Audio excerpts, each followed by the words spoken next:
Being a composer and arranger, I've always been interested in how other composers and arrangers do their work, and what are their writing habits? How do they get inspired? What's their daily routine? When I was in high school, I had a subscription to Downbeat magazine, and there was an interview with Billy Byers, who had a long association at that time with Quincy Jones, and did a lot of writing for the Count Basie Band, and ultimately he got into orchestrating Broadway shows, but back in those days he was clearly in the jazz and popular world. Popular music back then was more jazz-oriented, I suppose. So Billy said that he wrote every day, Monday through Friday, from 9 o'clock in the morning till 5 o'clock in the evening.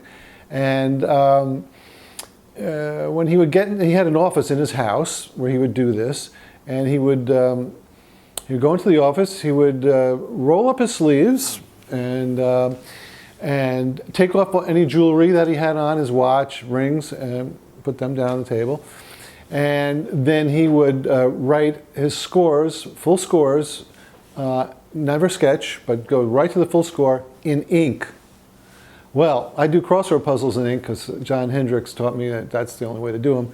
But I don't like to write scores in ink. I like knowing that I can change my mind. Duke Ellington and Billy Strayhorn, they had some of their own ways of working. They both used a short score. They didn't write full scores. They used a 4-line layout. It was the top line was the saxophones and the treble clef.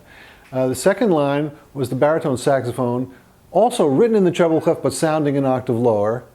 And then the third line was the trumpets, and the fourth line was the trombones written stems up, and also on that same staff the bass, if there was a bass part written, it was stem written on that same staff but stems down. Ellington wrote at the piano. He would sit at the piano, and according to his sister Ruth, he would play a chord, and then maybe 15 minutes later he'd play another chord softly, and that was about. He didn't play much on the piano, but there were a couple of things here and there he would do. Billy Strayhorn, on the other hand, did not touch the piano, although he was an excellent pianist. He did not touch the piano while he was composing or arranging until after it was all done. When the piece was done, he would play it all through on the piano. So I thought, well, should I be writing away from the piano? And I read this quote of Maurice Ravel, who said, if you write away from the piano, I'm paraphrasing, if you write away from the piano, you'll write what you know. But if you write at the piano and actually play things out on the piano, you'll try things and write some music that you don't know. It'll get you to be more explorative and more experimental, and it'll lead you to vast new areas that are beyond yourself. And so I've done that.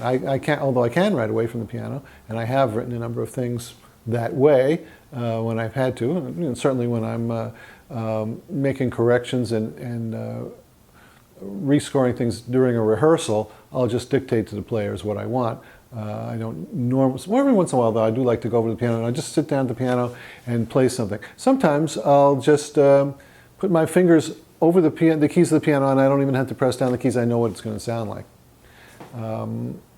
But different people have different ways of writing. Gil Evans, he wrote short scores. Also, they were like sketches that he would write, and he would have a magnifying glass. It was like a gooseneck stand with a magnifying glass, and then he would write under that, so that his writing was really tiny. I copied for him, and in those days I was in my early 20s, so I had really good eyes, and that's very fortunate. Al Cohn, I know his routine was he would go to the copying office in the morning, and he would sit and he would read the New York Times cover to cover, and then he was ready to start writing for the day. Brookmeyer, on the other hand, he would go into the copying office at the end of the day with a bottle of whatever he was drinking at the time, and a pad of score paper.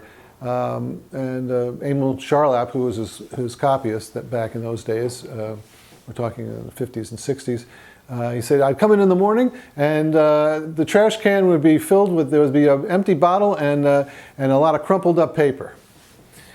Brookmeyer later on wound up going to California and getting into a 12-step program. So no more drinking for the rest of his life. His music changed drastically and for me had a lot less humor in it. And for me, I don't write every day. I write when I get the urge to do something or when there's a deadline, when I need to do it. Or sometimes if I get an assignment, right away I'm excited about it and I want to jump right on it. But if I don't have anything specific, any specific project that I'm working on, I just will write when I get the urge. Sometimes it's in the middle of the night. I have very understanding neighbors. And sometimes it's early in the morning. I don't know when it's going to, when the muse is going to strike me. Sometimes I'll be on a subway train and I'll get an idea and then I'll try to keep it until I get home. Sometimes things come to me in my dreams, and I've gotten some of my best songs and pieces. I woke up in the morning and there it was, wrote it down, and ready to go.